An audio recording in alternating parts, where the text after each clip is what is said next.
Yaurana. Cas d'école. Affaire emblématique.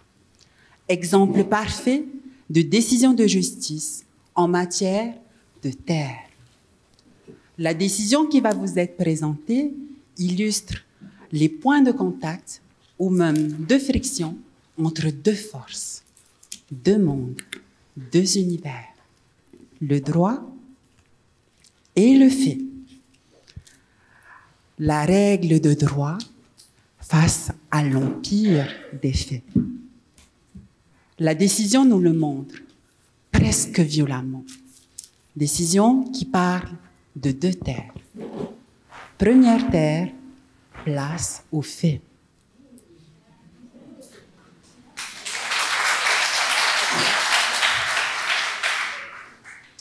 Moi, représentante de la famille Teva, je revendique aujourd'hui devant vous la propriété de la totalité de la terre Tereva. Laissez-moi vous raconter l'histoire de cette terre. En 1888, elle était partagée entre trois propriétaires. Trois propriétaires, trois parts équivalentes. Deux d'entre eux, aucune nouvelle. Le troisième était une femme. Cette femme avait pour unique héritier un neveu.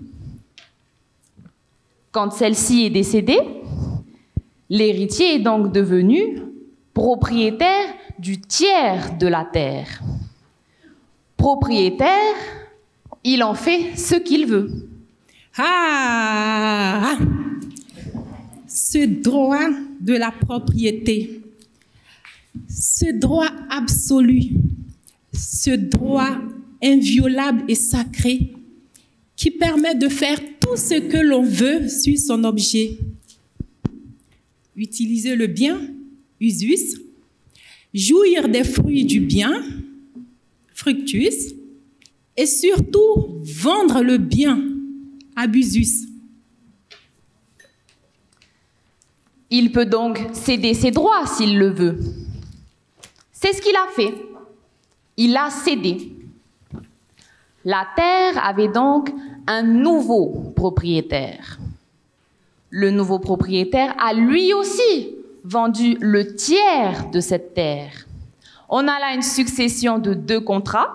Cette succession de contrats a été actée et un procès-verbal a été fait.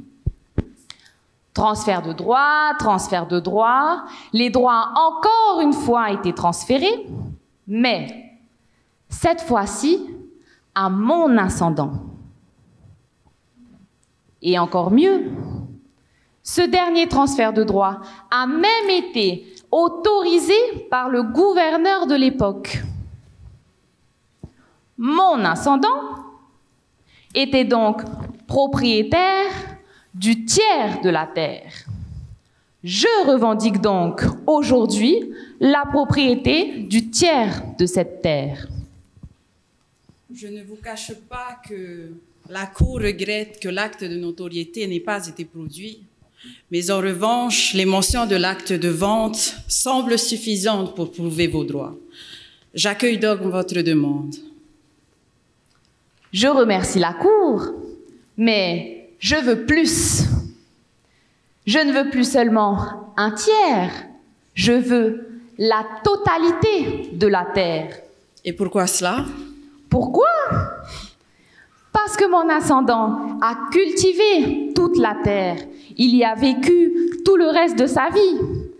Personne ne l'a importuné, personne n'a revendiqué les 2 autres tiers de la terre. Donc oui, j'aimerais demander à la Cour l'intégralité de la propriété des droits sur la terre. Ah! Possession. Devenir propriétaire, même si l'on n'a pas de titre. Quelqu'un qui se comporte comme s'il était propriétaire, alors qu'il ne l'est pas nécessairement. Oui, on peut, à certaines conditions, devenir propriétaire par cette possession. C'est ce que l'on appelle en droit usu capion, usus captare. Je prends l'usage du bien et j'en deviens propriétaire. On l'appelle également aïtaou, ici au Fénois.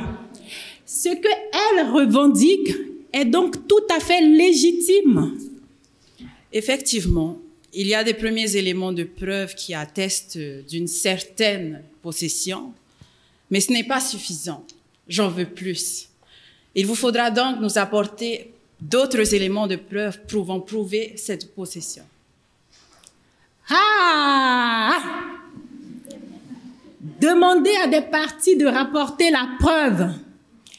Vive le système accusatoire en droit civil. C'est toujours aux parties de rapporter les preuves. Le procès civil, c'est la chose des parties.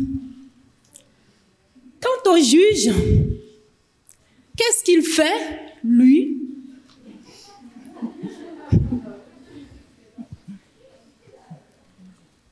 Autre histoire, autre terre.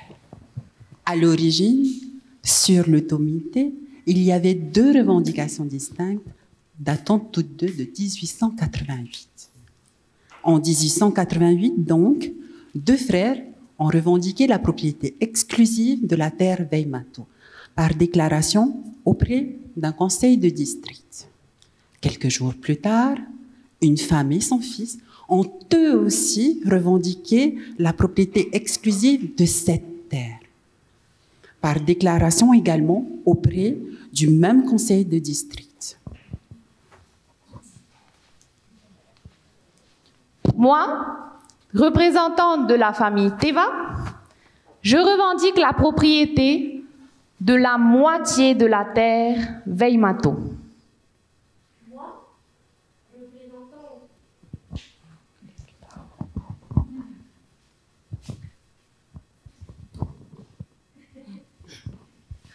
Moi, représentante de la famille Mana, je suis descendante de la femme et de son fils. Moi, cette terre-là, je la revendique. Je la revendique pourquoi? Je la revendique parce que mon ascendant a procédé aux formalités de la publication avant le sien. Ah! Cette publicité, cette question de la publicité qui revient toujours. Tant de discussions en droit et certains la qualifient même de prime à la mauvaise foi. Il suffirait de courir publier en premier, même si on est de mauvaise foi, pour revendiquer un bien. Oui, peut-être qu'ils ont publié, mais ils n'ont pas enregistré leurs droits, ces ascendants à elles. Donc, on ne saurait retenir cette publication. Effectivement, cela n'a pas été enregistré. J'accueille donc votre demande à vous. Maintenant que vous accueillez favorablement ma demande, laissez-moi conforter votre décision. Le propriétaire originaire avait des enfants. Ces enfants ont hérité de cette terre et ils l'ont transférée à mon ascendant. 2 pièces au dossier attestent effectivement de cette succession. Les droits sur cette terre ont bien été transférés en bonne et due forme à mon ascendant. Ma revendication est donc justifiée. Il l'aurait transféré à son ascendant. Mais qu'est-ce qu'elle en sait? Eux, soi-disant, qui auraient transféré la terre à son ascendant, ce sont en fait mes ascendants. Je vous le dis, eux, n'ont jamais transféré cette terre à son ascendant. Et pourquoi ça? Pourquoi ça? Pour une raison très simple. Le nom dans le contrat et leur nom réel n'est pas le même. Ah! Si c'est vrai ce que vous dites, elle aurait donc transféré des droits alors qu'elle n'en était même pas propriétaire. Or, une personne ne peut transférer de droits qu'elle n'a pas. C'est la formulation latine, l'adage, comme on le dit, nemo plus iuris. En effet, il y a bien des imprécisions dans la transcription des actes d'état civil. Cela arrive tout le temps dans les dossiers de succession ou de partage. Des noms qui changent d'une pièce à l'autre, des prénoms qui changent d'une pièce à l'autre, des dates de naissance et parfois même des lieux de naissance. Analyse croisée. Oui, analyse croisée. Il faut donc faire une analyse croisée entre les noms de l'acte de vente et ceux des autres actes produits. Dans l'acte de vente, on a éméré, mais l'acte est également signé par une certaine Émilie. Éméré, Émilie, ça se ressemble, non? Puis on a Tetu Oya, qui dans un des actes d'état civil est également dit Tetu Paya. Tetu Oya, Tetu Paya, forte similitude, non? Quoi d'autre? Poetua. Poetua, qui lui est très proche phonétiquement d'un certain Paitua dans un des actes d'état civil. Ah là là là là! Il y a un manque de transcription, il y a un manque de rigueur dans la transcription des actes civils. Parfois, il n'y a même pas d'acte civil. Parfois, on utilise même des surnoms. Il n'y a ainsi aucun doute. Malgré ces petites imprécisions, les noms sont à quelques lettres près identiques. Vous, héritière des vendeurs, vous ne détenez donc aucun droit sur cette terre. Vos ascendants ont vendu ces droits à son ascendant. J'accueille donc votre demande à vous.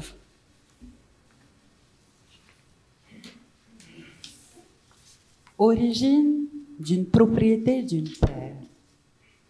Revendication de la propriété d'une terre. Voilà les questions que la Chambre des terres de la Cour d'appel de Papeete doit souvent connaître. Le tribunal foncier rend ses jugements en la matière. Partageons les terres, départageons les parties. Mais est-ce que le jugement de Salomon est possible ici? Nous vous remercions pour votre attention.